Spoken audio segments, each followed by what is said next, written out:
2వ వచనం వైపు తెరిచించి చదవాలని మనం చేస్తున్నాం. బిగ్గరగా స్పష్టంగా చదవాలి. దేవుని ఇల్లంతటిలో మోషే నమ్మకముగా ఉండినట్లు ఈయన కూడా తను నియమించిన వానికి నమ్మకముగా ఉండెను. ఇంకోసారి చదువుదాం. దేవుని ఇల్లంతటిలో మోషే నమ్మకముగా ఉండినట్లు ఈయన కూడా తను నియమించిన వానికి నమ్మకముగా ఉండెను. దేవుని ఇల్లు అన్న ఒక మాటను గురించి మనం కొన్ని విషయాలు పరిగెరుకోవటానికి ఆరంభించినాం. ఆ దేవుని ఇంటిలో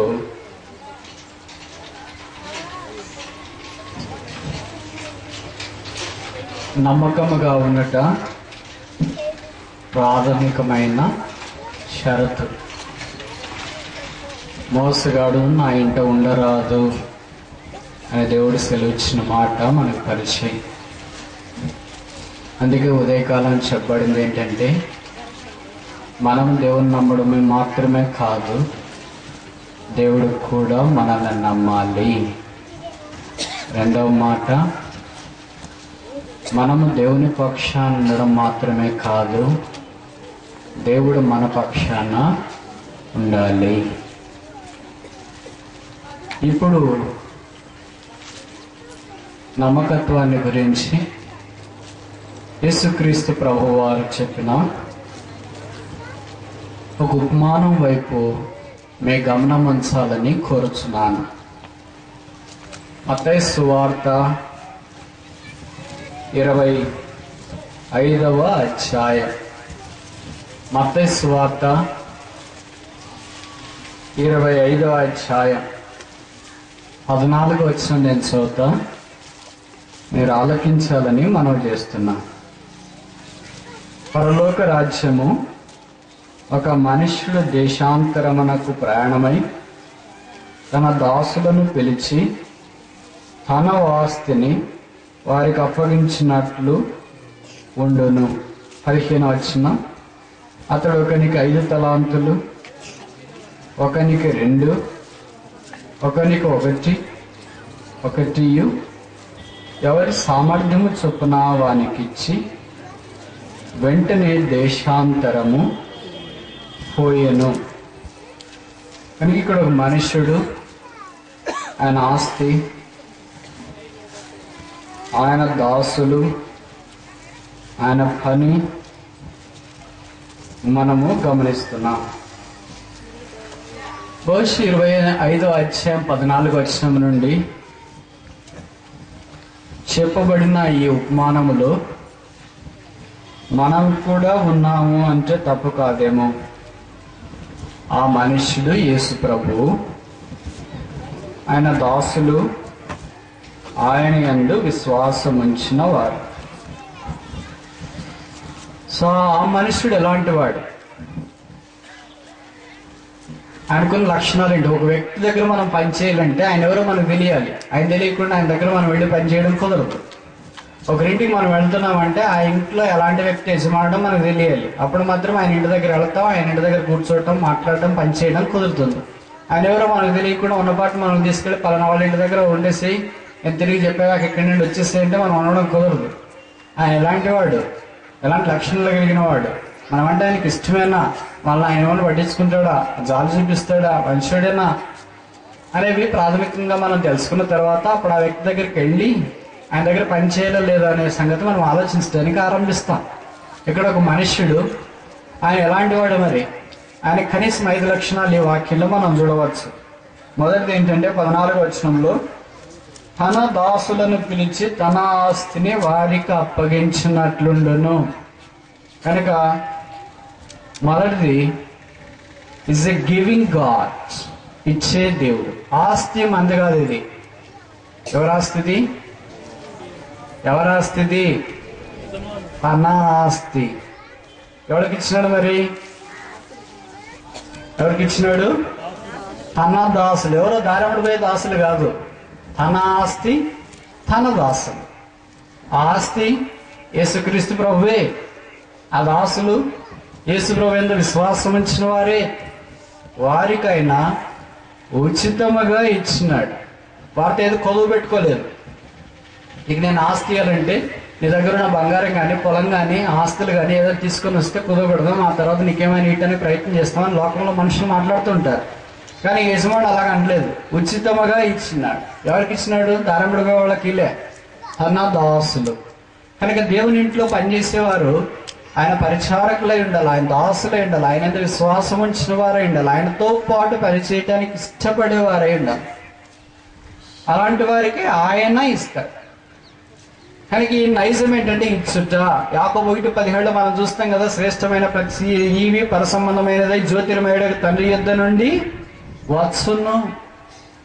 ఆయనలో, ఆయన యందు, ఆయన ద్వారా, ఆయన మూలం, ఆయన బట్టి, ఆయన చేత, ఆయనలో యేసుక్రీస్తు యందు దేవుడు సమస్తం మనకి చేయాలని సంకల్పించినాడు. కనుక ఈ దినాన మనం పొందిన ప్రతి మేలు, ప్రతి ఉపకారము, ప్రతి కార్యము, ప్రతి మంచి, ప్రతి ఆశీర్వాదము, ప్రతి జీవము, ప్రతి ఈవి, ప్రతి వరము యేసుక్రీస్తు ప్రభు వల్లనే మనకు ఉచితంగా దేవుడు సిద్ధపరిచిన మేలు. ఈయన దగ్గర దాసులు ఉంటే 3 రకాల వాళ్ళు ఉన్నారు. ఆ ముగ్గురికి ఇచ్చినారు. ఈ 4 లేరు ఎందుకో చూసారా మీరు? తన దాసులను పిలిచి ఒకడికి ఎంత ఇచ్చినాడు? 5, ఒకడికి 2, ఒకరికి 1. ఎవరు సామర్థ్యం చెప్పిన వాళ్ళకి 4 ఎందుకు లేరు? 2 ఎందుకు లేరు? 3 ఎట్లా ఉన్నారు దాసులు? నేను చెప్పే మాట అర్థమవుతుంది అనుకుంటా. ఎందుకు 4 లేరు? ఎందుకు 2 లేరు? ఎందుకు 3 ఉన్నారు? వాళ్ళకి ఏమి ఇవ్వకుండా పంపించినాడని రాయలేదు ఇక్కడ. అక్కడికి 5 ఇచ్చినాడు, అక్కడికి 2 ఇచ్చినాడు, అక్కడికి 1 ఇచ్చినాడు. ఇక దాసులు 3, 4 లేరు, 2 లేరు. ఈ 3 దేనికి జ్ఞాపకం చేస్తుంది? తండ్రి అయిన దేవుడు, కుమారుడైన దేవుడు, పరిశుద్ధాత్ముడైన త్రియేక దేవుని యందు విశ్వాసం ఉంచిన వారంతా ఆయన దాసులుగా చేయబడుతున్నారు. కనుక ఆయన యందు విశ్వాసం ఉంచిన 3 దాసులు ఇచ్చినాడు. ఎవరి సామర్థ్యం చెప్పిన వాళ్ళకి ఇచ్చినాడు. ఆయన ఇప్పుడు ఇస్తున్నాడు.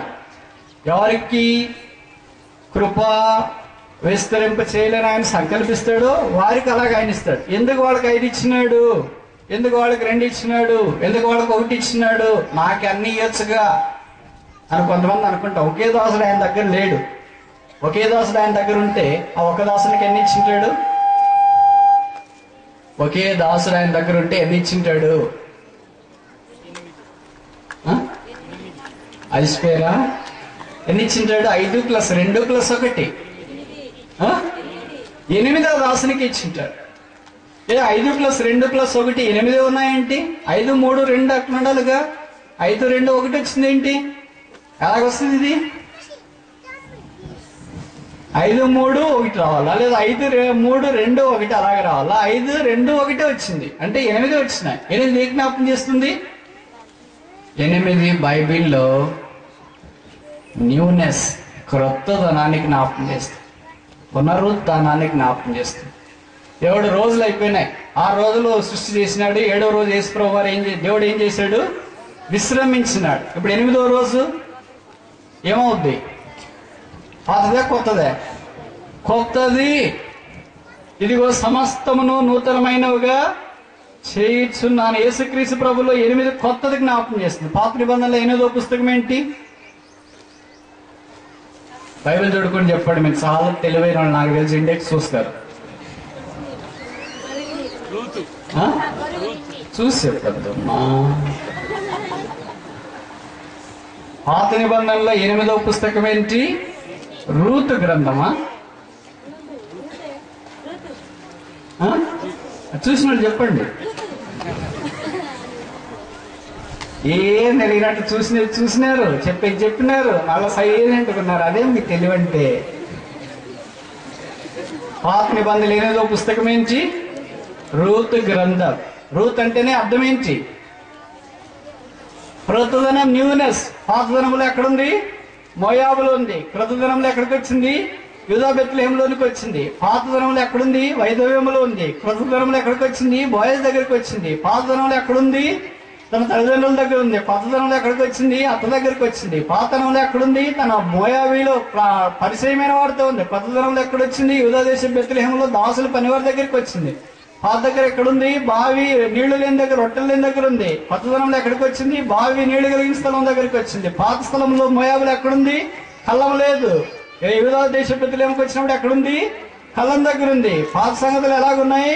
వైధవ్యముతో, అవమానముతో, శాపముతో నిరాకరించబడి తృణీకరించబడింది. ఇప్పుడు క్రొత్తదనం వచ్చిన తర్వాత ఆమె వైధవ్యం తొలగించబడింది. దేవుని యొక్క ఆశీర్వాదం ఆమె మీదకి వచ్చింది. అందుకే రూతు గ్రంథం మనం తెరిచిన వెంటనే మనకు కనిపించేది ఏంటంటే, దేవుడు పాపాత్ముడైన మానవుని స్థిరపరిచి, బలపరిచి, ఆత్మ సంబంధమైన నూతన నిబంధనలోనికి తీసుకుని వచ్చిన తర్వాత ఆ మానవుడు పొందే అపరిమితమైన ఆశీర్వాదం యొక్క సంపద అక్కడ మనం చూస్తాం. అందుకే మనం రాయబడింది కదా కొరింథీ పత్రికలో, కాగా ఎవడైనా క్రీస్తునందున్నాడో వారు నూతన సృష్టి, పాత గతించినదిగో సమస్తమును క్రొత్తవాయను. కనుక 8 ఏం జ్ఞాపకం చేస్తుందంటే క్రొత్తదనాన్ని జ్ఞాపకం చేస్తుంది, పునరుత్థానానికి జ్ఞాపకం చేస్తుంది. 8 ఏం ఋతు విషయంలో ఏ జ్ఞాపకం చేస్తుంది? నూతన జీవితానికి జ్ఞాపకం చేస్తుంది. 8 ఏ జ్ఞాపకం చేస్తుంది? ఇంకా దావీదు వాడి ఇంట్లో అన్నవాడు రెండవాడా, మూడవాడా, నాలుగవాడా, చిట్టాడా? ఎన్నవాడు? చెప్పరేంటి? 8వ వాడు. మొదటి వాడు, రెండో వాడు సమయలు వాడు ఇంటి దగ్గరికి వచ్చినాడు. వాళ్ళ నాన్నగారిని ఎస్ఐని పిలిచినాడు. ఏంటి అందరు ఇక్కడే ఉన్నారు? అందరూ ఇక్కడే ఉన్నారండి. మనకే మొదటి వాడిని విలువ, రెండో వాడిని విలువ. చాలా బాగున్నాడే, అందంగా ఉన్నాడే, ఇంటి గుంటల్లో ఎలాగలేడంటే మిస్టర్ గుంటర్ అనుకుంటున్నాడు. దేవుడు అన్నాడు, నేను ఈయన కాదు అభిషేకించింది, నువ్వేంటి పైన చూస్తున్నావు? వెలుపల అంతరంగం హృదయం చూడాలి. నాకు మొదటి వాడు కాదు, రెండో వాడు కాదు. సండే క్లాసులు పాడుపడుతుంటారు. 3వ వాడు కాదు, 4వ వాడు కాదు, 5వ వాడు కాదు, 6వ వాడు కాదు, 7వ వాడు అనే కాదు. ఇప్పుడు ఎవరు వచ్చినారు? ఏంటి అందరు ఇక్కడే ఉన్నారు? దేవుడేమో ఈ 7 మందిని అభిషేకించడానికి సమయాలు ఉద్రిక్తులు అవుతుంటే, దేవుడేమో వీళ్ళు కాదు, వీళ్ళు కాదు, వీళ్ళు కాదు, వీళ్ళు కాదు, అందరిని తీసేస్తారు. ఇంకా ఎవడున్నారు ప్రభా? దేవుడేమో అక్కడికి వెళ్ళమన్నావు, వాళ్ళు పిలువన్నావు, చూస్తేనే 7 మందిని చూస్తేనే చాలా ముచ్చటగా ఉన్నారు, వాళ్ళు అభిషేకిస్తారంటే వాళ్ళు కదని చెప్పేసి ఇంకా ఎవడున్నారు? ఇంకెవడున్నారు? నన్ను అడుగుతావేంటి? పక్కనన్న యెషయాని అడుగు. యెషయాని అడిగి, ఏంటే నీ కుమారులందరూ ఇక్కడే ఉన్నారా? అప్పుడు ఆయన అన్నాడు, ఇంకనూ కడసారి వాడున్నాడు, 8వ వాడు. 8వ వాడు ఎవరు? రాజు.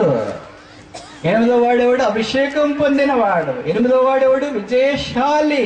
8వ వాడేవాడు? దేవుని ప్రజలను పరిపాలించడానికి పూనుకున్నవాడు. 8వ వాడేవాడు? దేవుని యొక్క కార్యాల కొరకై ముందుకు దూసుకొని పోయినవాడు. కనుక ఇవన్నీ పాత గతించి దేంట్లోనికి దేవుడు మనల్ని తీసుకురావాలని కోరుతున్నాడు? ఈ నూతనత్వంలోనికి తీసుకుని రావాలని కోరుతున్నాడు. అంతదాకా సౌలు దినాల్లో దేవుని యొక్క మనసం దగ్గర వారు విచారణ చేయకే జీవించినారు. ఎప్పుడైతే 8వ వాడు వచ్చినాడు, దావీదు వచ్చినాడు, ఇశ్రాయేలు చరిత్ర అంతా పూర్తిగా మార్చబడింది. యెరూషలేములో దేవుని యొక్క మందిరాలలో కాలు పెట్టిన వెంటనే దేవుని మనసాన్ని ఈ స్థలంలోనికి తీసుకుని రావడానికి ఏం ప్రయత్నం చేయాలా అని కేకలేసి వచ్చినాడు. దాని కొరకు ప్రయాసపడ్డాడు. దేవుని నివాస స్థలం కొరకు మందిరాన్ని నిర్మించాలని ఒక స్థలం సిద్ధపరిచినాడు.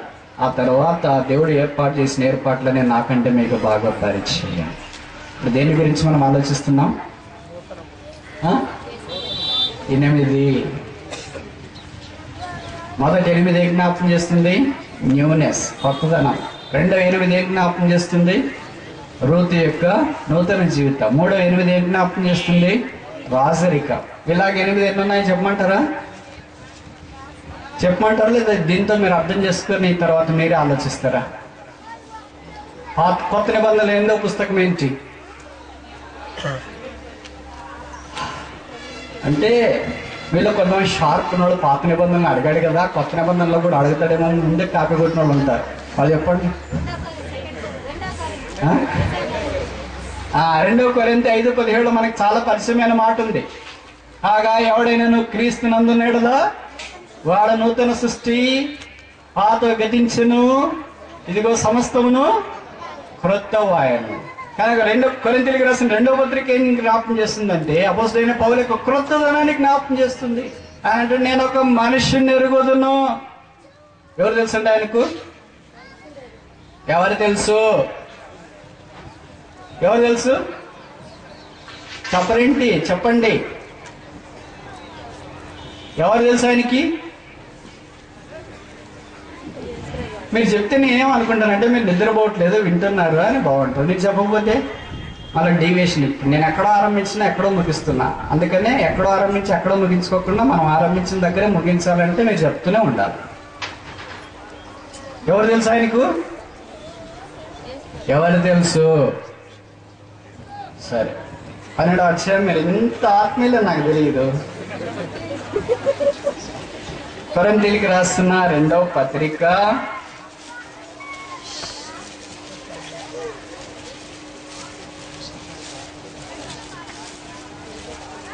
12వ అధ్యాయము 2వ వచనం. కొరింథీయులకు రాస్తున్న 2వ పత్రిక 12వ అధ్యాయము 2వ వచనం. క్రీస్తు నందున్న యొక్క ఎవరు తెలుసు ఆయనకు? ఎప్పుడని చెప్పండి. ఎవరు తెలుసంట? మనిషి. వెరీ గుడ్, అట్లా చెప్పండి. దయాల జంతువులు కాదు, దేవదూతలు కాదు. దేవదూతలు తెలుసని చెప్పట్లే, జంతువులు తెలుసని చెప్పట్లే, దయ్యాలు తెలుసని చెప్పట్లే. ఎవరు తెలుసని ఆయన చెప్తున్నాడు? ఒక మనిషి నాకు తెలుసు. ఆ మనిషి అక్కడ ఉన్నాడంట. వెరీ గుడ్, ఇప్పుడు మీరు ట్రాక్లోకి వచ్చినారు. ఎక్కడున్నాడంటే క్రీస్తులో ఉన్నాడు. In Christ. క్రీస్తు నందు నీకు ఎవరన్నా తెలుసా?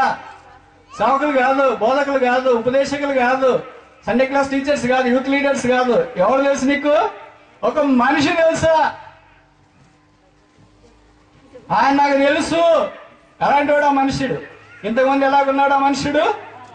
అనేకులను చిత్రహింస చేసినాడు, శాపగ్రస్తుడు. అందుకే తిమోతికి రాస్తాయని అన్నాడు కదా, మునుపు నేను హానికాడు, దూషకుడు, హింసించేవాడను. ఇలాంటి నన్ను ఆ యేసుక్రీస్తు ప్రభు వారు ఇప్పుడు తన పరిచర్య కొరకు ఏమని ఇచ్చినాడంట? చూడండి, మాట మీరు చూస్తూ ఉండాలా. మీకు వచనం చేయించకపోతే మీరు అలసిపోతారేమని భయం వేస్తుంది. తిమోతికి రాసిన 2వ పత్రిక అనుకుంటా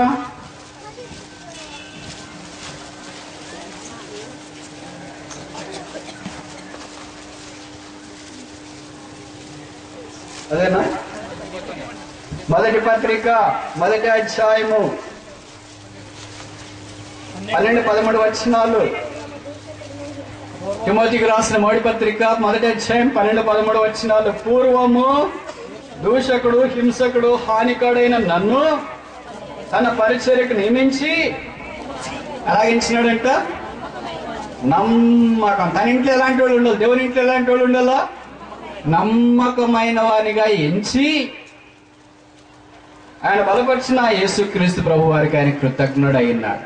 మునుపు హానికుడు, దూషకుడు, తర్వాత వంచకుడుగా జీవిస్తున్నాడు. ఎప్పుడైతే దమస్కు మార్గంలో యేసు ప్రభు ద్వారా పట్టబడినాడో ఇప్పుడు ఏమయ్యాడంట?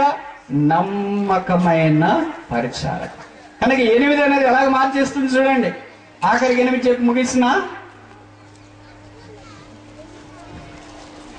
యోహాను సువార్త 21వ అధ్యాయం, జాన్ చాప్టర్ 21, 21-26. యోహాను 21-26, యోహాను 21-26, జాన్ చాప్టర్ 20-26, యోహాను 20-26, జాన్ చాప్టర్ 20:26. యోహాను సువార్త 20వ అధ్యాయము 26వ వచనం. 8 దినములైన తర్వాత ఆయన శిష్యులు మరలా లోపల ఉన్నప్పుడు తోమ వారితో కూడా ఉండెను. తలుపు మూయబడి ఉండగా యేసు వచ్చి మధ్య నిలిచి మీకు సమాధానం కలుగునుగాకని అన్నాడు. కానీ 8 ఏ జ్ఞాపకం చేస్తుంది? దేవుని యొక్క ప్రత్యక్షత. తోమ వారితో కూడా ఉండెను. 8వ దినాన్ని యేసు ప్రభు ఎవరి దగ్గరికి వచ్చినాడు? తోమాతో పాటు ఉన్న శిష్యుల దగ్గరికి వచ్చినాడు. ముఖ్యంగా తోమాను దర్శించడానికి వచ్చినాడు. అందుకే ఇక్కడ తోమాను దర్శించినాడు కదా, తోమాతో మాట్లాడడం ఆరంభించినాడు కదా. ఇప్పుడు నువ్వు చూస్తే కానీ నమ్మనని చెప్పావుగా, చేయి ప్రక్కలో ఉంచితే కానీ నమ్మనని చెప్పావుగా. ఒకసారి ఇప్పుడు నన్ను చూడు, ఒకసారి నీ చెయ్యి చూడు, నా ప్రక్కలో పెట్టేసి, నీ విరేలు తీసుకో, నా విరేల్లో పెట్టి, నా హస్తాల మధ్యలో నువ్వు పెట్టేసి అన్నట్టు తోమాలాగా చేసింటాడంటావా? మనమైతే బరిదగించి చూస్తాం, ఆయన కాదని చేసింటాం. కానీ తోమా ఏమన్నాడంటే అక్కడ రాయబడిన మాట, నా దేవా లేదా నా ప్రభువా, నా దేవా. 8 ఏం జ్ఞాపకం చేస్తుందంటే ప్రత్యక్షత జ్ఞాపకం చేస్తుంది. ఇప్పుడు 8 జ్ఞాపకం చేసి 5 విషయాలు చూసిన. మొదటిది ఏంటి? యేసుక్రీస్తు ప్రభువులో ఉన్న విశ్రాంతి జ్ఞాపకం చేస్తుంది. రెండవది ఏంటి? రూతు వలె నూతనమైన జీవితం జ్ఞాపకం చేస్తుంది. మూడవది ఏంటి? దావీదు లాంటి రాసరికాన్ని జ్ఞాపకం చేస్తుంది. నాలుగవది ఏంటి? పౌలు లాంటి దైవిక నమ్మకమైన పరిచయం జ్ఞాపకం చేస్తుంది. ఐదవది ఏంటి? తోమా పొందిన ప్రత్యక్షతలోని జ్ఞాపకం చేస్తుంది. కనుక యేసుక్రీస్తు ప్రభువు వారు తన యొద్ద ఉన్న దాసులకు ఒకళ్ళకి 5, ఒకళ్ళకి 2, ఒకళ్ళకి 1 ఇచ్చినాడంటే అర్థం ఏంటంటే ఇవన్నీ కలిపేసి సంఘానికి ఇచ్చినాడు. ఇవన్నీ కలిపి ఇది దాకా 8 ఏ జ్ఞాపకం చేయబడుతున్నాయో అవన్నీ కలిపి సంఘానికి ఇచ్చినాడు, తన దాసులకి ఇచ్చి. ఇప్పుడు 8 మనం కలిగి ఉన్నావా? ఈ ప్రత్యక్షత, ఈ రూత్ యొక్క అనుభవం, దావీదు యొక్క అనుభవం, కొత్తదైన అనుభవం, పౌలులాగా దేవుని చూసిన అనుభవం, ప్రత్యక్షత పొందిన అనుభవం, తోమా యొక్క అనుభవంలోనికి వచ్చిన అనుభవం, ఇలాంటి వ్యక్తులుగా చేయబడిన వాళ్ళు తమ ఇంట్లో దేవుని ఇంట్లో ఎలాగుంటారంట? నమ్మకమైన వారుగా ఉంటారు. సరే, మన దేవుడు ఎలాంటి వాడు? మొదటి మనం చూస్తున్నాం, ఇట్స్ ఎ గివింగ్ గాడ్, ఇచ్చే దేవుడు. ఇప్పుడు మత్తయి సువార్త 25వ అధ్యాయంలోనికి వస్తాం. మన వాడు మత్తయి సువార్త 25వ అధ్యాయం, మాథ్యూ చాప్టర్ 25.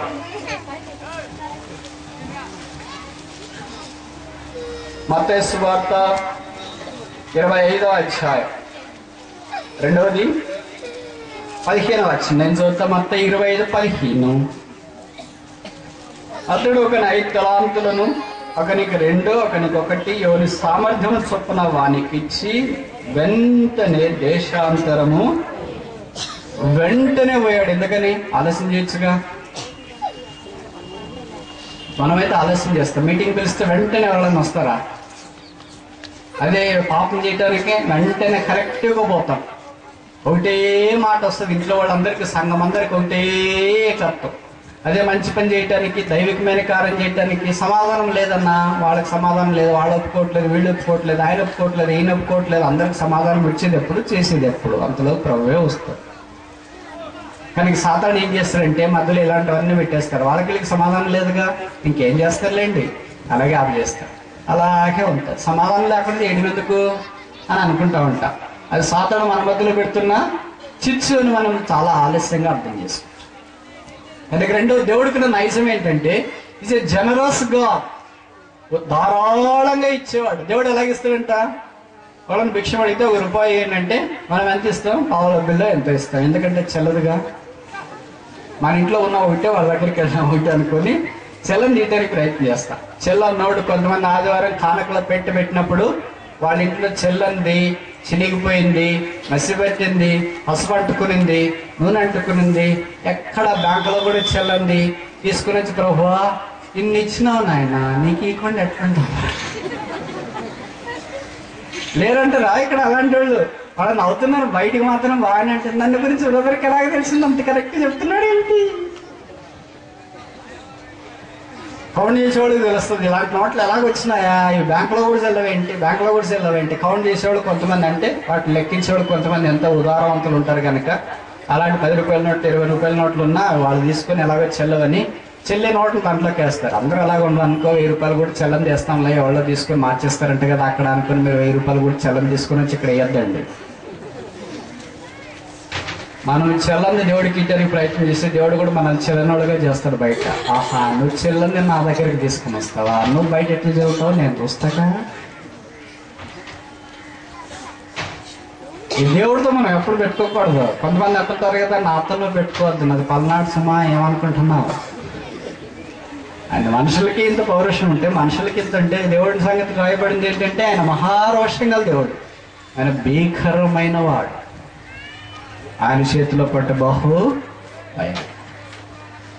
కనుక ఆయన దాసులు ఆయనతో ఉండి ఆయన ఇచ్చింది తీసుకునే వారుగా కనిపిస్తున్నారు. విచిత్రం ఏంటంటే ఏ దాసులు నాకు వద్దు అని చెప్పలే. 5 తలాంతులు ఇచ్చిన దాసు నాకు 5 వద్దులే ప్రభు అని చెప్పలే. 2 ఇచ్చానికి 2 వద్దు అని చెప్పలే. 1 ఇచ్చినానికి 1 వద్దు అని చెప్పలేదు. ఇచ్చింది వాళ్ళు తీసుకున్నారు. అంటే అర్థమేంటి? దేవుడు మనకి ఏది ఇస్తే అది మనం తీసుకోవాలా. ఇచ్చుట ఆయన నైజము, తీసుకొనట మన స్వభావం. మనం నిరాకరించడానికి వీల్లేదు. ఏం నిరాకరించడానికి వీల్లేదు? ఆయన ఇచ్చింది. ఆయన ఏమి ఇస్తున్నాడు మరి? తన ఆస్తి ఇస్తున్నాడు. తన ఆస్తి ఏంటి? దేవుని సంఘమే ఆయన ఆస్తి.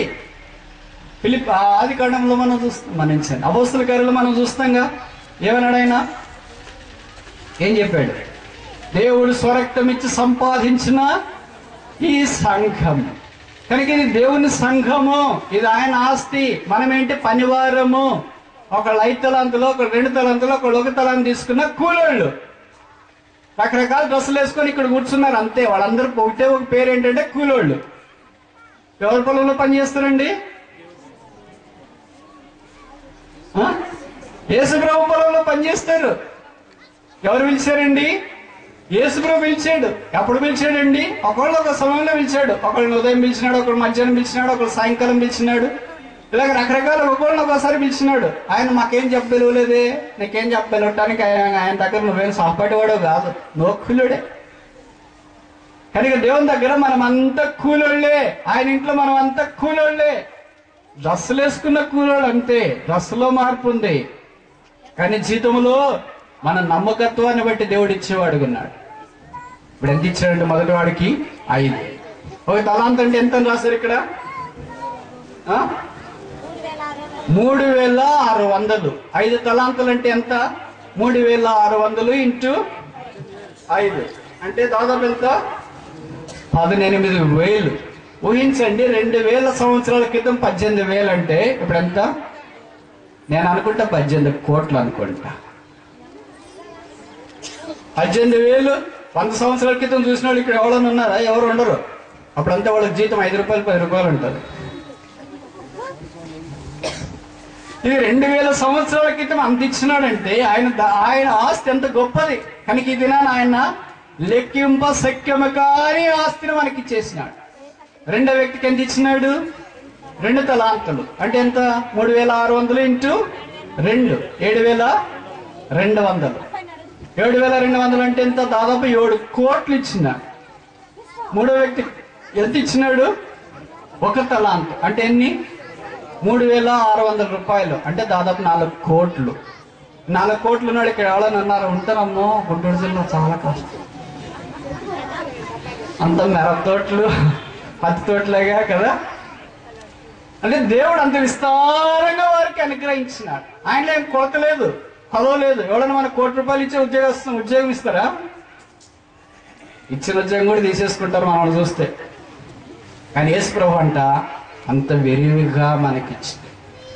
కనుక మొదటి దీనిలో లక్షణం ఏంటి? ఇస్ ఎ గివింగ్ గాడ్, ఇచ్చే దేవుడు. రెండవది ఏంటి? Generous God. జనరస్ అంటే ధారాళంగా అనుగ్రహించే దేవుడు. మూడోది ఈయన ఎలాంటి దేవుడు? మత్తయి సువార్త 25వ అధ్యాయం. మత్తయి సువార్త 25వ అధ్యాయం 19వ వచనం. బహుకాలమైన తర్వాత ఆ దాసుల యజమానుడు వచ్చి వారి యొద్ద బహుకాలంకి వచ్చినాడు. తొందరగా రాలేదు. ఎప్పుడైతే ఇచ్చిన వెంటనే, కొంతమంది ఇచ్చిన వెంటనే కావాలంటాం చూడండి. భర్తలు కూడా కొన్నిసార్లు ఏం చేస్తారంటే, భర్త భార్యకి ఏదో 1000 రూపాయలు ఇచ్చేసి ఆ ఇంట్లో నుండి మళ్ళీ అది నా సర్దుకొని వెళ్ళేటప్పుడు ఏమంటాడంటే, నా దగ్గర ఏ డబ్బుల్లో నీకు 1000 రూపాయలు ఇచ్చేస్తానుగా, అది ఇచ్చేసాయి, ఇంకోసారి వచ్చినప్పుడు ఇస్తాను. అరే ఇప్పుడు ఇచ్చేస్తారు కదండి. అవును, ఆన్లైన్ ఇచ్చేసాను, నా దగ్గర లేవు, అది ఇచ్చేసాడు. మనం కూడా పిల్లలకి ఇచ్చినప్పుడు వాడు డబ్బులు తీసుకొని బయటకు వెళ్తా ఉంటాడు. మనకి ఇప్పుడు వద్దులేరా, డబ్బులు అవసరం ఉంది, ఇంకోసారి ఇస్తాము. వెంటనే ఇచ్చేసి మనం తీసుకుంటాం. కానీ దేవుడు ఎప్పుడు తీసుకోడు. అందుకే ఆయన రోమపత్రికలో చెప్పబడింది కదా, ఆయన యొక్క వరమును బట్టి, తలాంతులను బట్టి ఆయన ఎప్పుడు పశ్చాత్తాపడ్డు. పలానా వ్యక్తికి ఇచ్చేసామే. మనం ఎవరికైనా డబ్బు ఇచ్చామనుకో యోము, ఎందుకంటే మన చేతిలో, నాకంటే మీకు బాగా తెలుసుగా, ఇది ఈతాకంటే ఏ ఆకైనా రాలుతుందంటే, కానీ పల్నాళ్ళ ఈతాకు రాలదు. కనుక ఏ సహాయం అయినా ఎవరైనా సహాయం చేస్తారు, కానీ ఈ చేతుల్లో నుండి సహాయం పొందేది ఎప్పుడు receiving hands, not giving hands. ఒకవేళ యేసుక్రీస్తు ప్రభు ద్వారా మనం పొందినామా అని అనుకోండి, పొందిన తర్వాత వెంటనే తీసుకోవడానికి మనం ప్రయత్నం చేస్తాం. కానీ దేవుడు అలా కాదు. ఎంత సమయం ఇచ్చినాడు? బహుకాలం ఇచ్చినాడు. వాళ్ళ పరిస్థితి తెలిసే ఇచ్చినాడు. వీళ్ళు చేస్తారా లేదా, చేయగలరా లేదా, వారి మీద నమ్మకం ఉండి ఇచ్చినాడా, నమ్మకం లేకుండా ఇచ్చినాడా, చేయగలని ఇచ్చినాడా, చేయలేరని ఇచ్చినాడా, మంచోళ్ళని ఇచ్చినాడా, కాదని ఇచ్చినాడా, వాళ్ళు తన దాసులని ఇచ్చినాడా, కాదని ఇచ్చినాడా, తన పనివారని ఇచ్చినారా, కాదని ఇచ్చినారా, వారంతా తనతో పాటు ఉండేవారని తెలిసి వారి సామర్థ్యం చొప్పున దేవుడు అనుగ్రహించినాడు. కొంతమందికి 5 ఎందుకు ఇచ్చినాడు? వారి సామర్థ్యం అది. నేను కూడా కొన్నిసార్లు అనుకుంటా, ప్రభు నాకు కూడా ఒక 1000 ఎకరాలు తోట ఎక్కిపోయావా అని. అందరూ చాలాసార్లు చెప్తుంటారు, బ్రదర్ మాకు అక్కడికి ఇల్లు ఉందండి, గుంటూరులో ఒకటి ఉందండి, విజయవాడలో ఒకటి ఉందండి, హైదరాబాద్లో ఒకటి ఉందండి, బెంగళూరులో ఒకటి ఉందండి. వాళ్ళు చెప్పలేక చెప్తుంటారేంటి, నాకు ఒక్క సెంటు స్థలం కూడా లేదు, ఇన్నేళ్ల నుండి ఉద్యోగం చేస్తున్నాను, ఇది ఏమన్నా ధర్మమో ప్రభా? ఒకవేళ నీకు 100 ఎకరాలు ఇచ్చిన ఏం చేస్తావు? మెయింటైన్ చేసుకోగలమా? మనం చేసుకోగలమా? లేదు, మీరు చేసుకుంటారు. అమ్మో చాలా తెలివైన.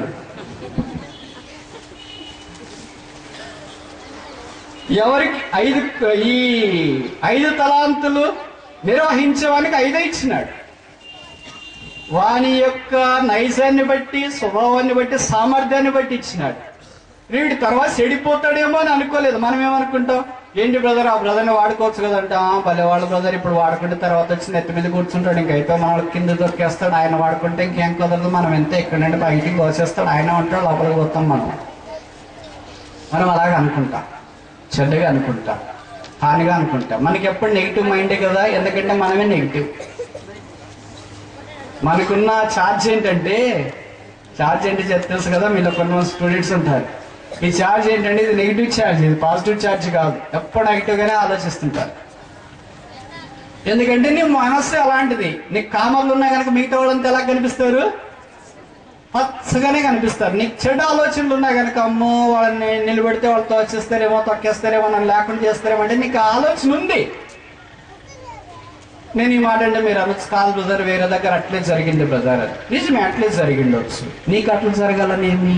ఒకవేళ నీకు కూడా అట్లే జరగవచ్చు, పర్వాలేదు. యేసుక్రీస్తు ప్రభుకి న్యాయం జరగలేదు, మనకు న్యాయం జరగాలని కోరుకుంటే మనం యేసు ప్రభు కంటే గొప్పవాళ్ళమా కాదా? తెలుగు అర్థమైంది అనుకుంటా, కాలేదా? యేసు ప్రభు కొరకు మనం ప్రయాసపడటానికి ఇష్టపడాలా, కష్టపడటానికి ఇష్టపడాలా, అవమానపరచడానికి ఇష్టపడాలా. మనకంటే యోగ్యులు అవమానపరిస్తే అందరూ రెడీగా ఉన్నారు, నేను కూడా రెడీ. నాకంటే ఎక్కువ చదువుకున్నాడు, నాకంటే పరిచయం ఉన్నాడు, నాకంటే అన్ని విషయాల్లో అధికంగా ఉన్న వాళ్ళంతా నన్ను అవమానపరిస్తే రెడీ. కానీ దేవుడు అలాగే చేయడే కొన్నిసార్లు. మనకంటే ఏం చేతగాని వాళ్ళు. మోషే ఎలాంటి వాడు? ఐగుప్తు విద్యలన్నీ అభ్యసించిన వాడు, అందములో ఉద్దండ పెళ్ళి. ఇలా ఇక్కడ ఎవరు లేరు, ఆయన మిస్టర్ ఈజిప్ట్. ఆ శిష్యుడు దివ్య సుందరుడై ఉండుట చూచి ఎప్పుడు పత్రికలో మనం రాస్తాం. అంత అందం ఉంది, అంత చదువు ఉంది, అంత త్యాగం ఉంది, అంత హోదా ఉంది, అంత శక్తి ఉంది, అంత సామర్థ్యం ఉంది. అలాంటి అలాంటి వాళ్ళు వచ్చి తిట్టారంటే దమ్మిడికి పనికిరాని వాళ్ళు. ఏమాటంటే కోపమా? అంతే కదా, వాళ్ళంతా ఇస్రాయేల్ తిరుగుబడదారులు అంట. బైబిల్ మెడవంచిన స్వభావం, తిరుగుబడదారులు. ఆ మోషే అన్నవాడు ఏమయ్యాడు? అంత అందంగా లేదు కానీ ఎలాగ అనాల్సింది తెచ్చింది, అంత కూడా చదువుకోలేదుగా, ఎలాగ అనుబుద్ధి అయింది, అంతగా పిలుపు లేదు కానీ నీకు ఎలాగ అనుబుద్ధి అయింది, అంతగా నడిపింపు లేదుగా, ఎలాగ అనుబుద్ధి అయింది, అంత అభిషేకం లేదుగా, ఎలాగ అనుబుద్ధి అయితే ఏముంది ఆయన సంగతి మాకు అంతా బాగా తెలుసు. ఏదో దేవుడు ఆయనకి ఇచ్చేసాడు. ఆయనకు 5 తలాంతులు ఇచ్చినాడు. 1 తలాంతున్న వాళ్ళు ఏమనుకుంటారంటే ఆయనకు 5 ఇచ్చినాడని వీళ్ళకి అసూయ అసూయ అసూయ. అందుకే మన అంటే వాళ్ళు అంటే ఏమంటే, నా అంత నీకు చదువు లేదు, నా అంత ఉద్యోగం లేదు, నా అంత గొప్పవడం కాదు, నా అంత అందంగా లేదు, నా అంత పిలుపు కూడా లేదు, నాతో దేవుడు ప్రత్యక్షంగా మాట్లాడినాడు, అసలు ఏం మాట్లాడలేదు, నువ్వు వస్తారా లేకపోతే లేదు వదిలేసిపోతా అని అంట. కానీ మోషే అలాగనలేదు. బైబిల్లో రాయబడింది ఏంటంటే, మోషే యెహోవా సన్నిధిలో సాగిలపడ్డాడు. కానీ దేవుని పరిచారకంగా మనం ఆ సంఘాల్లో ఉన్నప్పుడు రకరకాల మనుషులు వస్తారు. నేను ఈ మాటలు చెప్తే మీరు అనుకోవచ్చు, బ్రదర్ వాళ్ళ సంగతి మీకు తెలియదు, రండి మా ఊరికి చూపిస్తాను. నిజమే, నాకు తెలియకపోవచ్చు కానీ దేవుడికి తెలుసుగా. మోషే అంత గొప్ప సేవకుడు ఇక్కడ ఎవరు లేరు నాకు తెలుసు. ఇశ్రాయేలు లాంటి అంత కఠినమైన లోబడిన ప్రజలు కూడా ఇక్కడ ఎవరు లేరు నాకు తెలుసు. అంత కఠినమైన వారిని, అంత కఠినమైన అంత మంచి సేవకుడు భరించినాడు. అందుకే దేవుని ఇల్లు అంతట్లో ఎలాంటి వాడంట? నమ్మకమైన. దేవుడు మన గురించి అలా సాక్ష్యం ఇస్తే ఎంత బాగుంటుంది.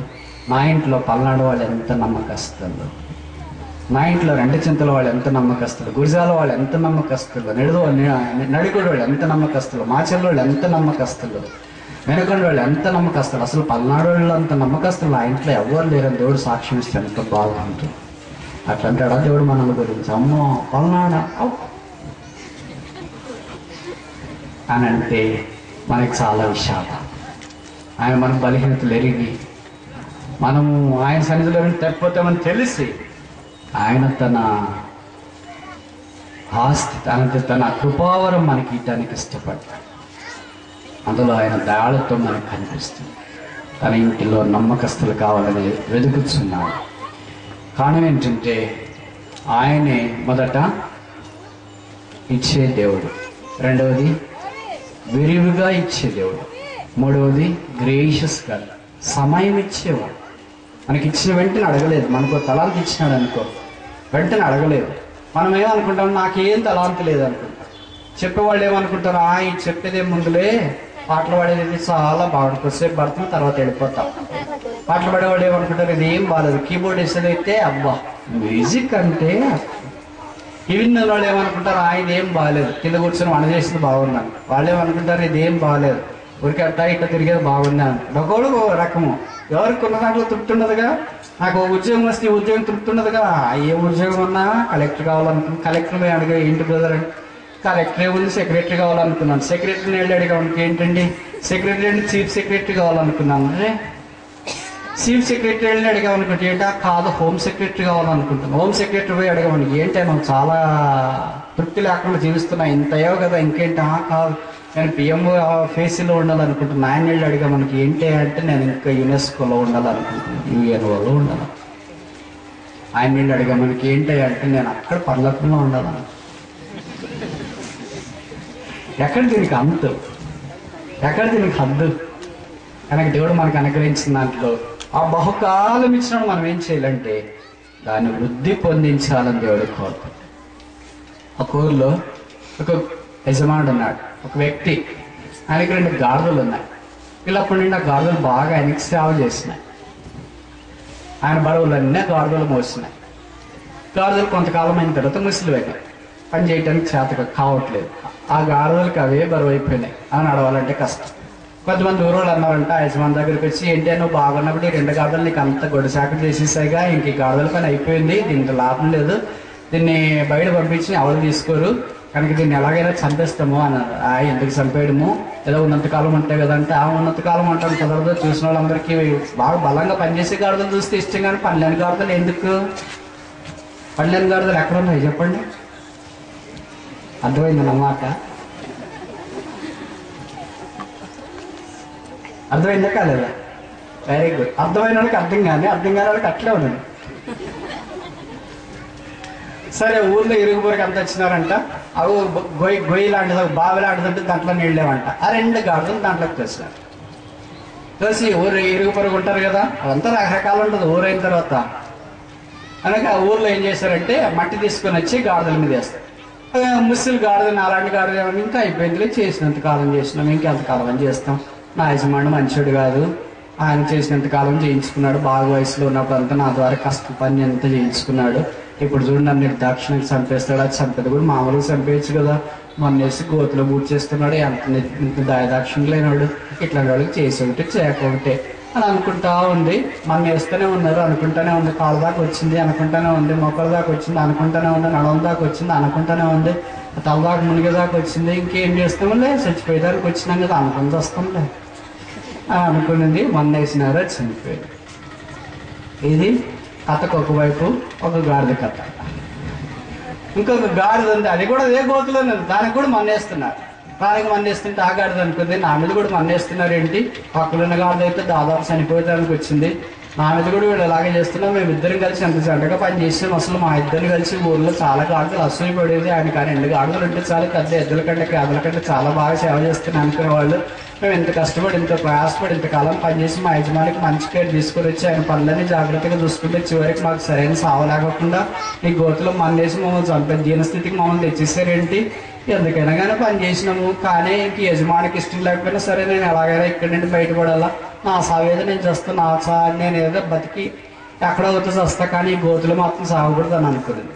అనుకుంటూనే ఉంది, మన్ను పోస్తూనే ఉన్నారు, అనుకుంటూనే ఉంది, మన్ను పోస్తే పోసిన మన్ను మీద అంతా పైకి వస్తుంది. దానికి ఒక గమ్ము మన్ను వేస్తే పోయి దాని మీద నిలబడుతుంది, ఇంకొక గమ్ము మన్ను వేస్తే ఇలా దాని మీద నిలబడుతుంది, ఇంకొక గమ్ము మన్ను వేస్తే దాని మీద నిలబడి మన్ను మీద నిలబడి వచ్చేటప్పటికి ఒక సమయం వచ్చేటప్పటికి ఏమైంది, బాగా కరెక్ట్ కూలిపోయేంత మన్ను పడింది. దాని మీద గాడిద నిలబడుకునింది. ఆ బావిలో నుండి బయటకు వచ్చి చూసిన వాళ్ళు అనుకున్నారు, అబ్బా ఈ గాడిదకి ఎంత తెలివి ఉంది, వయసు గడిచిపోయింది కానీ తెలివి సావలేదు ఏంటి. 2 గాడిదలే, 2 ఒకే యజమానికే పనిచేస్తున్నాయి, ఇద్దరికి ఒకే రకమైన కష్టం వచ్చింది. ఒక గాడిద కష్టంలోనే నిట్టూరు పెడిసి బాధపడితే చనిపోయింది, ఒక గాడిద కష్టంలోనే ధైర్యం తెచ్చుకొని బతకాల్సిందే, జీవించాల్సిందే అని ఆ కన్నీరు, ఆ శ్రమ, ఆ ఇబ్బందిని అంతటినీ ఒక మట్టిగా చేసుకొని, ఒక గట్టిగా చేసుకొని ఆ బావిలో నుండి బయటపడి ఇప్పుడు మనం కూడా దేవుని సేవించే డాష్. అర్థమైందా? కొంతమంది ఏమనుకుంటున్నాం, ఇంకా చాలా చాలా చేశారులే, ఇంకేం చేస్తాము, ఎంత బాగా చేస్తాము, ఎంతో చేసినాము, షుగర్ వచ్చింది, బీపీ వచ్చింది, ఎంతకంటే తీసుకో. కొంతమంది ఏమనుకుంటున్నారు, నాకు షుగర్ వచ్చినా బీపీ వచ్చినా నా గొంతులో ప్రాణం ఉండేదాకా నేను ఆ యజమానుని సేవిస్తా, ఆ యజమానితోనే ఉంటా, ఆ యజమాని చూస్తూనే చనిపోతా, ఆ యజమాని హోటల్లోనే, లేదా ఆ యజమాని అడవిలోనే, ఆ యజమాని ఇంట్లోనే, ఆ యజమాని యొక్క పొలం ఆవడంలోనే నేను చనిపోతా అని కొంతమంది అనుకునే వాళ్ళు. అంటే పాజిటివ్ స్పిరిట్ ఏం చేస్తుందంటే మన సమస్యలన్నిటి మీద నిలబడి జీవించడానికి దోహదపడుతుంది. మంచిగా అనుకుంటే, చెడ్డగా అసూయగా అనుకుంటే, తప్పుగా అనుకుంటే, మనం ఏమనుకుంటూ ఉన్నామో అదే మనల్ని ఏం చేస్తుంది, ముందుకు సాగిపోకుండా నష్టం కలిగించేది. ఇక్కడ కూర్చుని కొంతమంది కూడా రకరకాలుగా అలాగే అనుకుంటారు. కొంతమంది అనుకుంటారు, నేను ఇంక ఈ పరీక్ష ఏం పాస్ కాను, ఆ చదివింది నాకేం పెళ్లి కాదు, ఎవరు చేసుకుంటారు నన్ను. నిజమే, ఎవరు చేసుకుంటారు? చూసి చేసుకోవాలి, చూడకుండా చేసుకోవాలి.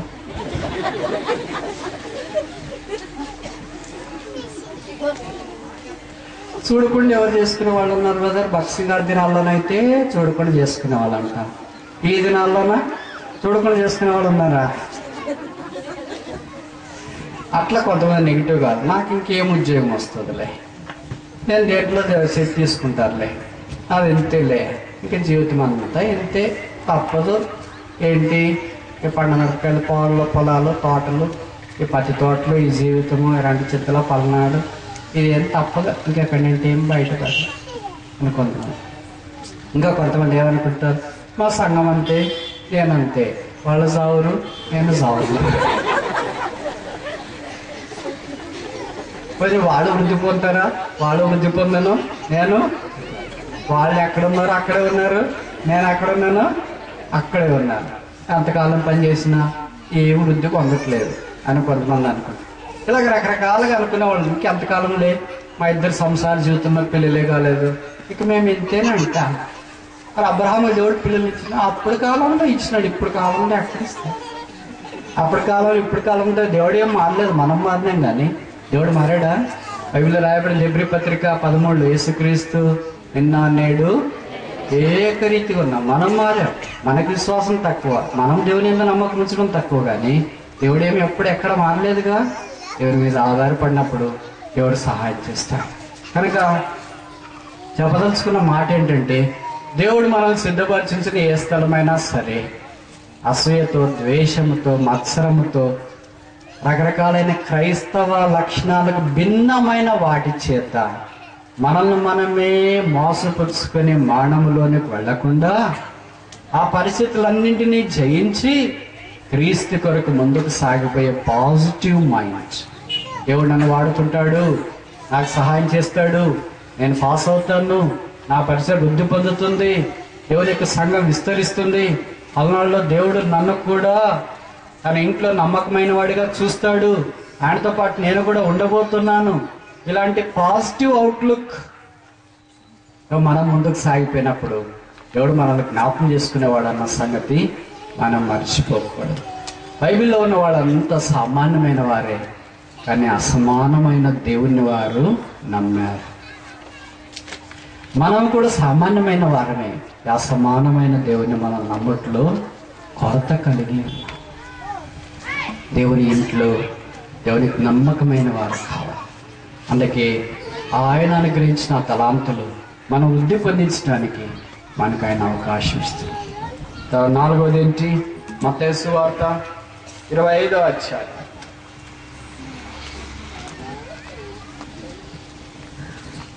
20వ వచనం. అప్పుడు 5 తలాంతులు తీసుకున్నవాడు మరి 5 తలాంతులు తెచ్చి, అయ్యా నీవు నాకు 5 తలాంతులు అప్పగించితివే, అవియుగాక మరి 5 తలాంతులు సంపాదించుతునని చెప్పెను.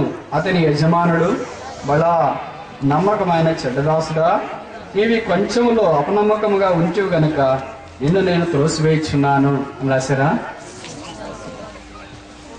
ఇక్కడే ఉన్నారా లేదా మీరు? మరి ఇలా చదువుతుంటే ఏం మాట్లాడి స్పందించట్లేదే. 5 తలాంతులకి తిరిగి 5 సంపాదించినాడు అంట. అందుకన్నాడు బలా నమ్మకమైన వెల్ డన్ ఫెయిత్ఫుల్ సర్వెంట్. దేవుని ద్వారా మనం పొందవలసిన అభినందన ఏంటంటే వెల్ డన్. వాళ్ళని మన దగ్గరికి వచ్చి ఎలాగంటారో బలా అని. Well done faithful servant. మనం వాక్యం చెప్పిన తర్వాత ఎవరన్నా అయిపోతుంటే well done brother keep it up అని అంటారా? అలాగే చెప్పండి అని నేను చెప్పట్లేదు, ఎవరు అనలే. పెట్టుకునే వాళ్ళు ఎక్కువ మంది ఎక్కువసేపు చెప్పినాడు, ఎక్కువ రిఫరెన్స్లు చెప్పినాడు.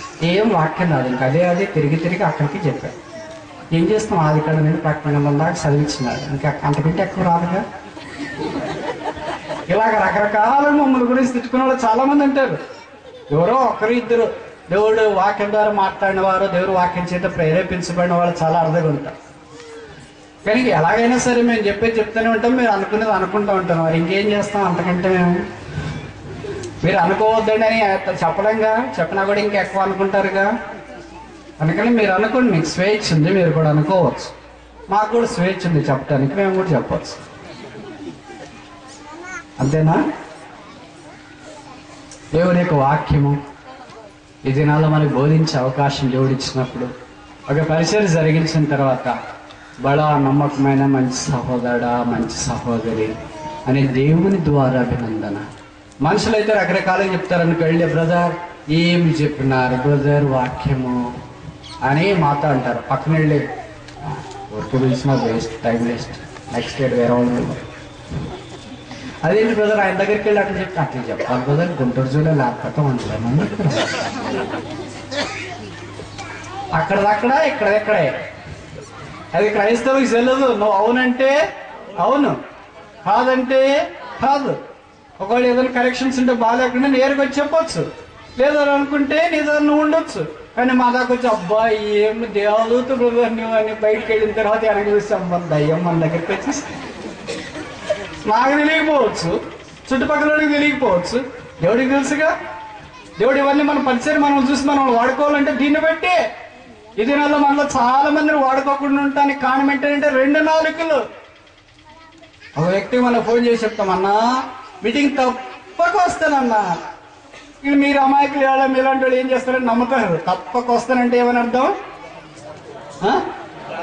వెరీ గుడ్, తప్పక రాడు అని అర్థం. అది భాషలో ఉన్న బలం. అలా కాదు, వస్తానంటే వస్తాను, రానంటే రాను, కుదురుతుందంటే కుదురుతుంది, లేకపోతే లేదు. ఇదేంటంటే భాషతో యాస అక్కడిది ఏదంటే వక్రంగా తీసుకొని వచ్చారు. చూస్తానన్నా, వచ్చేస్తానన్నా, రాకుండా ఎట్లుంటానన్నా, మీరు అంత దూరం నుండి వచ్చిన తర్వాత మేము ఇంత దగ్గర నుండి రాకుండా ఉంటాం ఏంటన్నా. అది నాకు బాగా 20 ఏళ్ళ నుండి జిల్లాలో తిరిగి అనుభవం కదా. కానీ వాళ్ళ మామూలు చెప్తా ఉంటారు. అదే దేవుడికి ఇష్టం లేదు. మనుషులు మెప్పి పెట్టచ్చు, నిన్ను నన్ను వాడు పలానా వాడు మన భాష ద్వారా మనం మెప్పి పెట్టచ్చు. కానీ దేవుని మెప్పి పట్టుకోవా. దేవుని దగ్గరికి వచ్చి అలాగే చెప్తాం, ప్రభా నువ్వంటే నాకు ఎంత ఇష్టమో తెలుసా, I love you God so much. నీ ప్రేమే వద్దులేమ్మా, నీ దారి నువ్వు ఉండు, నా దారి నేను ఉంటా. ఎందుకని దేవుని ప్రేమిస్తున్నామని చెప్తాము, తిరిగి ఆయన ప్రేమించే వారికి వ్యతిరేకంగా మనం పనిచేయటానికి ప్రయత్నిస్తాం. ఇదే నా దేవుని వాక్యం చాలా చోట్ల వింటుంటారు, టీవీలోనా రేడియోలోనా. దేవుని వాక్యం ప్రకటించేటప్పుడు ఒక అర్ధగంట వాక్యం చెప్తారు వాళ్ళు కదా. అర్ధగంటలో చప్పట్లు కొట్టండి 2 సార్లు చెప్తారు. ఎన్నోళ్ళు చెప్పండి. దేవుని నామం కొరకు స్తోత్రం కలుగుగాక హల్లెలూయా చెప్పండి అని 2 సార్లు చెప్తారు. పెద్దానికి అదే. నాకు తెలిసి అర్ధగంటలో 15 నిమిషాలు అదే అనుకుంటా. కరెక్టేనా నేను చెప్పేది కదా? ఇప్పుడు ఎవరిని విమర్శించాలని మన పద్ధతి కాదు. నేను అది ఆలోచించిన ఇది వాక్యానుసారమా. అర్ధగంట వాక్యం చెప్తానికి ఇస్తే ఆరంభమే చెప్పేస్తారు, స్తోత్రం స్తోత్రం స్తోత్రం స్తోత్రం స్తోత్రం స్తోత్రం నాకు ఆత్రం.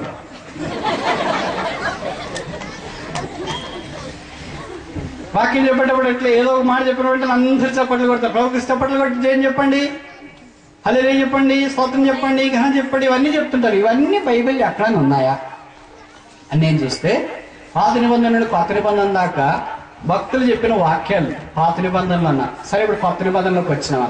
కొత్త నిబంధనలో మంచి బోధకుడు ఎవరు? యేసు ప్రభు. ఆయన బోధ చేసినాడు. మత్తయి సువార్త 5వ అధ్యాయం, 6వ అధ్యాయం, 7వ అధ్యాయంలో. ఈ 3 అధ్యాయులు ఆయన బోధ చేసినాడు కదా. అది చదివితే కనీసం మనకి 15 నిమిషాలు అవుద్ది. 15 నిమిషాలు ఆయన బోధ చేసిన దగ్గర ఏ ఒక్క దగ్గరైనా చప్పట్లు కొట్టండి అని అన్నాడా? మీ బైబిల్లో ఉందా? నా బైబిల్లో లేదు, అందుకే అడుగుతున్నా. ఆ 3 అధ్యాయులు ఏ ఒక్కసారైనా స్తోత్రం స్తోత్రం స్తోత్రం స్తోత్రం అని చెప్పండి అని అన్నాడా? లేదు. ఆ 3 అధ్యాయులు ఏ ఒక్క చోటైనా హల్లెలూయా హల్లెలూయా హల్లెలూయా అని చెప్పండి అని అన్నాడా? లేదు. ఆయనకి నీకు మంచి బోధకులు భూమి మీద ఎవరున్నారా అని ఆయన వాడలేదు కదా, మనం వాడచ్చా? హల్లెలూయా వాడమని చెప్పండి తప్పని నేను చెప్పట్లే, స్తోత్రం చెప్పండి తప్పని నేను చెప్పట్లే. ఏదో అవసరాన్ని బట్టి అర్ధగంట గంటకు ఒకసారి స్తోత్రం అని చెప్పొచ్చు. కానీ ప్రభు స్తోత్రములు దేవుడు నన్ను కూడా రక్షించినాడని చెప్పొచ్చు. ప్రభు స్తోత్రాలు దేవుడు నన్ను ఆ పాపం నుండి కాపాడినాడని చెప్పొచ్చు. ప్రభుకు స్తోత్రములు దేవుడు నాకు మేలు ఇచ్చినాడు, క్షేమం చేసినాడని చెప్పొచ్చు. కానీ ఆరంభం నుండి అంతం దాకా అదేనా? ఇక మీరేమైపోతున్నారంటే చూసి చూసి చూసి చూసి ఏం పేరు ఆ మధ్యలో వెళ్ళినప్పుడు అడిగాను, ఆ అక్క పేరు ఏంటన్నా? స్తోత్రం అక్కన్నా. ఆ బ్రదర్ పేరు ఏంటంటే హల్లెలూయా అన్నా. అరే ఇట్టి మార్చిన పేర్లు బైబిల్ ఎక్కడ లేవే? స్తోత్రం అనే పేరు ఎవరికైనా పెట్టారా? నా బైబిల్లో లేదు. మీ బైబిల్లో ఎవరికైనా పెట్టారా? హల్లెలూయా అని పేరు ఎవరికైనా పెట్టారా? హల్లెలూయా అనే మాట బైబిల్లో మొదట ఎక్కడ రాశారు తెలుసా మీకు? తెలుసా తెలియదా? తెలియదు కదా. తెలియకోకుండా తెలుసుకోవడం కంటే తెలియకోకుండా ఉండడమే మంచిదేమో.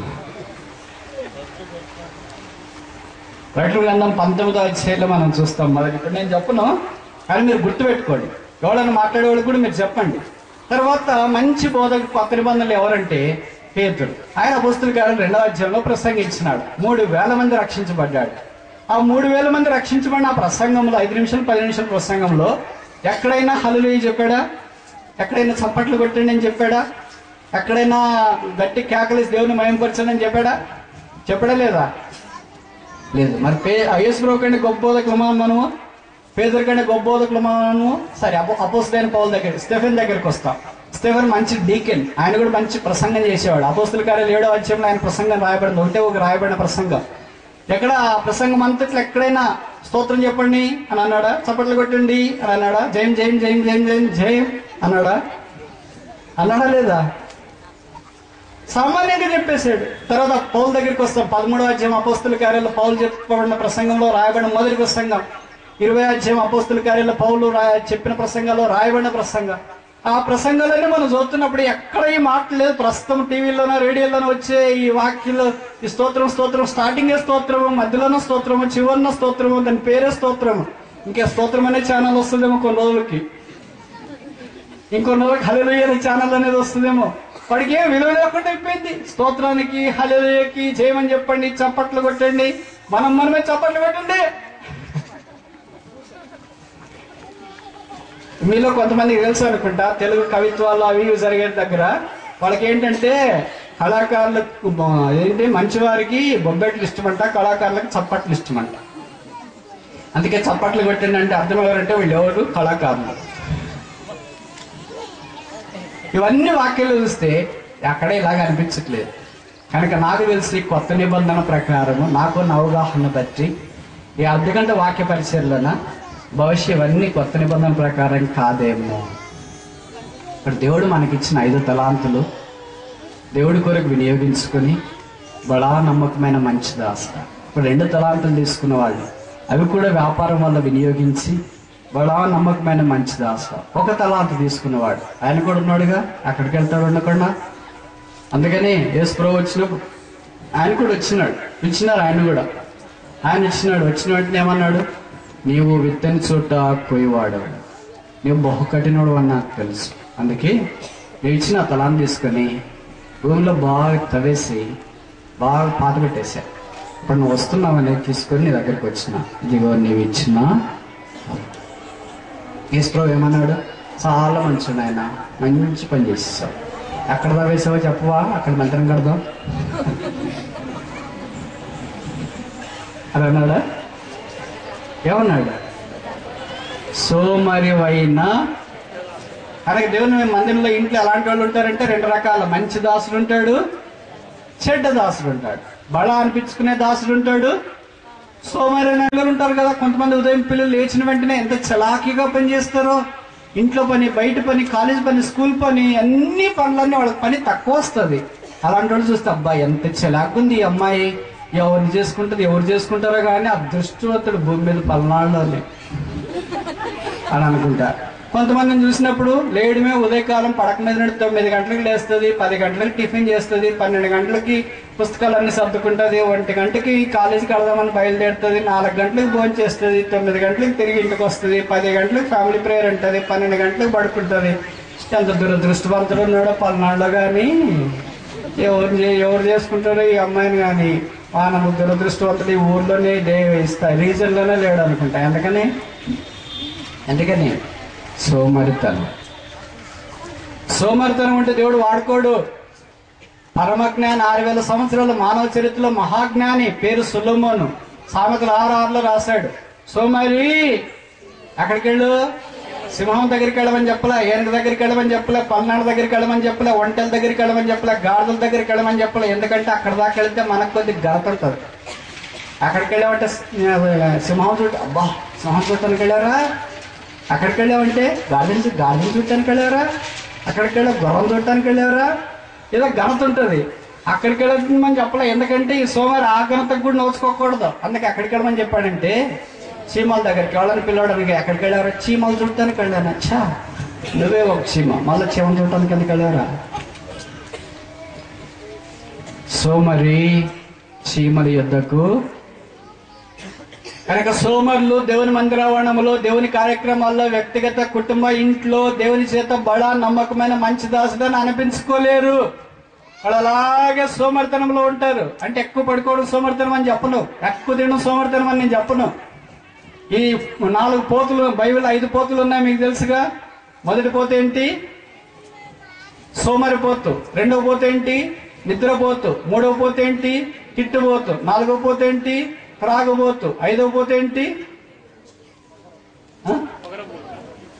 వదరబోతు. వెరీ గుడ్, ఇక్కడ చాలా మంది ఉన్నట్టున్నారు. ఈ పోతులున్న ఈ చేసే పని ఇది. దేవుడికి అలాంటి వాడు కాదు కావాల్సింది, నమ్మకమైన మంచి దాసుని వలె ఆయన ఇచ్చిన కృపావరాన్ని ప్రజ్వలింపజేసుకుని, ప్రభా ఇదిగో 2 ఆత్మలు తెచ్చినా, 2 కుటుంబాలు వస్తున్నాయి, ఇదిగో పలానా వాళ్ళు వృద్ధి పొందుతున్నారు. ఇలాగ దేవుని యొక్క సంఘం విస్తరించి వ్యాపించి వర్ధిల్లుతూనే ఉండాలా. ఎప్పుడు వేసిందో అప్పుడే ఉంటే. మా స్థలానికి భక్సింగ్ గారు వచ్చారు బ్రదర్, అప్పుడు ఇక్కడ కాలు పెట్టి ప్రార్థన చేసి, అప్పుడు ఎంతమంది అన్నారు, 6 మందే ఉన్నాం. ఇప్పుడు ఎంతమంది, 5 మంది. ఏమయ్యారు మరి మిగతా వాళ్ళు?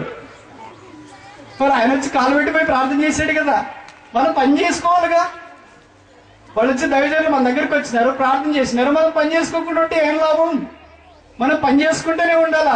కనుక రోజులు గడిచాయి. ఆక్యుపై టిల్ ఐ కమ్, నేను వచ్చే వరకు ఈ పని కలిగిండు. ఆయన పనిలో మనం ఉన్నప్పుడు వదిన ఆయన రాబోతున్నాడు. బహుకాలమైన తర్వాత మనుషుడు తిరిగి లెక్క చూసుకుంటే కొరకే వారి యొద్దకు రాబోతున్నవాడు, తిరిగి వస్తున్నవాడు ఆలస్యం చేయక తిరిగి రాబోతున్నాడు. ఆయన వచ్చినప్పుడు సిగ్గులేని ముఖాలతో ఆయన ఎదుర్కోవాలని దేవుడు మనల్ని కోరుతున్నాడు. కానీ ప్రభు నాకు ఈ 2 తలాంతులు ఇచ్చిన, 1 తలాంతు ఇచ్చిన, 5 తలాంతులు ఇచ్చిన, ఇదిగో పల్నాడంతా వెళ్ళాను, నీ కొరకు ఆత్మలు సంపాదించినాను, కష్టాల్లో ఉన్న వారి కొరకు ప్రార్థన చేశాను, కుటుంబాలు సంపాదించినాను, సంఘాలు సంపాదించినాను, అనేక మందిని సంపాదించినాను. ఈ దేవుడు అడుగుతాడు. కానీ ఆ దేవుడు వచ్చిన తర్వాత మనం లెక్క చూసుకునేటప్పుడు ఎన్ని ఏండ్లుగా ఉన్నారండి మీరు మా అందరికి అని అడగడు.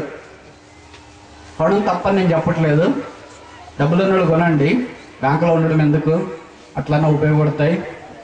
కానీ వాళ్ళు దేవుడు అడగడు. ఎన్ని మందిరాలు కట్టారు, దేవుడు అడగడు. మేమందరం స్లాబా, కంకులా, తాటాకులా, ఇంకేంటి మొదటి అంతస్తు, 2వ అంతస్తు, ఇవన్నీ దేవుడు అడగడు. ఇవన్నీ మన అక్కరి కొరకు మనం కట్టుకునేది, మన అక్కరి కొరకు వేయాలి, మన అక్కరి కొరకు ఇవన్నీ తీసుకునేది. అవన్నీ చేయొద్దని నేను చెప్పట్లేదు, మీరు డబ్బులు నోళ్ళు చేయండి, చేయాల్సిందే. కానీ దేవుడు అడిగేది ఏంటంటే, ఈ సంఘంలో ఉంచినాను కదా, ఏమైనా కొంతమంది అయినా ఆత్మలు వచ్చినారా? ఆరంభ దినాలు ఎంతో మంది కుటుంబాలు వచ్చేవాడు. ఎందుకని? సంఘాన్ని నమ్మేవారు, సేవకుని నమ్మేవారు, విశ్వాసం నమ్మేవారు, ప్రజలు ప్రార్థన నమ్మేవారు. ఇంటి పక్కన ఎవరికైనా బాగలేదనుకోండి, వాళ్ళు ప్రార్థన చేసి వాళ్ళు మందిరాన్ని తీసుకొని వచ్చేవాళ్ళు. సంఘం ప్రార్థన చేసినప్పుడు దేవుడు వారిని కనికరిస్తే తిరిగి ఆ కుటుంబం అంతే మందిరానికి అలవాటైపోయింది, రక్షించబడేవారు. అలాగే ఆ కుటుంబం ద్వారా ఇంకోరు, వారి ద్వారా ఇంకోరు, వారి ద్వారా ఇంకోరు, ఇలా సంఘాలు విస్తరించబడ్డాయి. ఇప్పుడు మనం పిలిస్తే పక్కన వాళ్ళు ఎవరైనా వస్తారా రారా? ఎందుకని చెప్పరేంటి? మన సంగతి వాళ్ళకి బాగా తెలుసు. మనం పిలిచినాం అనుకో, మీ మందిరంలో ఎప్పుడు గొడవలే, అక్కడ ఎందుకులే అమ్మ, మేము ఏదో ప్రశాంతంగా ఉన్నాం ఇక్కడ. ఇంకా ఎవరైనా వస్తారా? ఈ ఎక్కడ వృద్ధి పొందుతుందే, ఏదైనా విస్తరిస్తుందే, ఏదైనా వ్యాపిస్తుంది. పిలవాలంటే పై మా మధ్యలో కొన్ని చోట్ల కాలానికి ఏం బ్రదర్ ఎవరిని పిలుచుకోవాలి, ఏముంది బ్రదర్, పొరపాటున ఎవరిని పిలిచి వస్తే ఆదివారం మనం మందిరంలో గొడవలు చేసుకుంటూ వాళ్ళు ఇంకోసారి పొరపాటు కూడా మందిరం అడగబెట్టట్లేదు బ్రదర్, అక్కడ కొంతమంది వచ్చి వెళ్ళిపోయారు. సంఘాలు ఇటు మీరు కూర్చుని ఇవన్నీ మీకు తెలుసు. మీ సంఘాలు ఎవరైనా కొత్త వాళ్ళు వస్తే ఆ రోజు ఏదైనా జరగకూడదు గొడవ జరిగితే ఇంకా వాళ్ళు ఇంకోసారి వచ్చింటే ఒట్టు. మనం అనేకులు ప్రభు దగ్గరికి తీసుకురావడానికి బదులుగా అనేకులు రావాల్సిన వాళ్ళకి ఆటంకమయ్యా. ఇదంతా ఏదో జరిగిపోయింది అనుకోవద్దు, జ్ఞాపకం ఉంచుకో. వీటన్నిటి కొరకు దినాన్ని తీర్పులో నిలబడాలా. ప్రతిరోజు పిలుస్తా దేవుడు, ఆ దినాన్ని పిలుస్తాడు, పల్నాడు కమ్మోన్, ఏది నీ సంఘం పలానా. ఎంతమంది ఉన్నారు అక్కడ విశ్వాసులు, సేవకులు ఎవరు, బోధకులు ఎవరు, కాపర్లు ఎవరు, ఎంతమంది వచ్చినారు? వచ్చిన రాలేదు ప్రభు. ఎందుకని మేము గొడవలు చేసుకున్నాం ప్రభు. గొడవలు చేసుకోవటానికి అంత దూరం పోయావా? కొట్లాడటానికి అంత దూరం పోయావా? దేవుని కొరకు అనేకలు సంపాదించడానికి బదులుగా, సంఘం కట్టడానికి బదులుగా, పరిచయంలో పాల్పొందడానికి బదులుగా, నాతో పాటు కూలి వాడుకుంటానికి బదులుగా, 5 తలాంతులు తీసుకుని వ్యాపారం చేయడానికి బదులుగా, 2 తలాంతులు తీసుకుని వ్యాపారం చేయడానికి బదులుగా, 1 తలాంతం తీసుకుని వ్యాపారం చేయడానికి బదులుగా, దాంతో పని కలిగి ఉండకుండా ఆ పనిని మనం నిష్క్రమించుంటే, పనిని అతిక్రమించుంటే ఉదయాన్ని లెక్క అప్పగించాలి. నేను మాటలు చెప్తున్నా మీరు అనుకోవచ్చా, ఎన్నో లెక్కలు అప్పచెప్పినాంలో ఇదేం తేలిద్దాను. ఏం లేదు, అంత గడ్డి కర్ర కొయ్యకాలే కదా. మీకు తెలుసు కదా, ఇక్కడంతా వరి పొలాలు ఉంటాయి. వాడంతా కోత కోసిన తర్వాత, గింజలన్నీ పట్టిన తర్వాత వరిగడ్డి తీసుకొని వస్తారు. అలాంటి ఇంత పరిచయం చేసినామని, ఎంతమందికి వాక్యం చెప్పినా ఎంతమంది వస్తున్నారంటే ఇంకా పర్లగరాజునికి వెళ్ళింది కాల్సు, నిప్పు ఎక్కడుంది, వచ్చేసినా ఇక్కడికి పల్నాడు, ఇదంతా ఇదిగో పని వచ్చింది కాల్సు. ఏముంది ప్రభు, ఇది కాల్చినోటి కాల్చిపోయినోటి గాలికి కొట్టుకుపోద్ది, ఇదంతా గడ్డే. కాల్ చేసేయి, పై నుండి కింద దాకా అంతా కాల్ చేస్తే చివరికి ఎక్కడన్నా విషమంతా ఏదైనా మిగిలిందే? ఏంటి? బంగారు, వెండి, వెలగలరాళ్ళు అక్కడ లేవు ప్రభు. సర్లే, వాళ్ళు రక్షించబడ్డారు కదా, ఆ మూలకి ఎక్కడ అవుతా కూర్చున్నాం. ఎంతో చేసినాం ప్రభు, ఎంతో త్యాగం చేసుకుని వచ్చినాం, ఎన్నో కన్నీరు కాచినాం, ఎన్నో సమర్పించుకొని వచ్చినా, ఏం చేసినాం? గడ్డి. ఆయన సదిలో మనం నిలబడినప్పుడు సిగ్గుపడలేని ముఖాలతో బడా నమ్మకమైన మంచి దాసు నీకు అప్పగించబడి 5 పట్టణాలు, ఈ 10 పట్టణాల మీద నీకు కాపాడగలచ్చు, అధికారం కొండు. ఓ జనం పల్లాడంతా దేవుడు నీకు అప్పగిస్తాడేమో. 1000 ఏళ్ల పరిపాలనలో, దేవుని ఇంట్లో నమ్మకంగా ఉన్నప్పుడు 1000 ఏళ్ల పరిపాలనలో పల్నాడు ఎవరికి? గుంటూరు క్యాపిటల్ సిటీ ఎవరికి? విజయవాడ ఎవరికి? దానికి పోటీ లేదు, దానికి ఆశ లేదు, దానికి ఆసక్తి లేదు. ప్రభు నీతో పాటు 1000 ఏళ్ల పరిపాలన చేయాలి, దానికి ఆశ లేదు. తుచ్చమైన, దరిద్రమైన, కొనిపోబడే గడ్డ లాంటి, చెత్త లాంటి, నీచమైన, అవమానకరమైన, తృణీకరించబడిన, నిర్లక్ష్య పెట్టబడిన ఈ భ్రష్టు పట్టిపోయిన జీవితం కొరకే ఆలోచనల పోటీ. ఎంత మనం పడిపోయాం, ఎంత మనం జారిపోయాం. కానీ ఈ సాయంకాలం తిరిగి ప్రభు దగ్గరికి వస్తే ఆయన సమకూర్చాలని కోరుతున్నాను.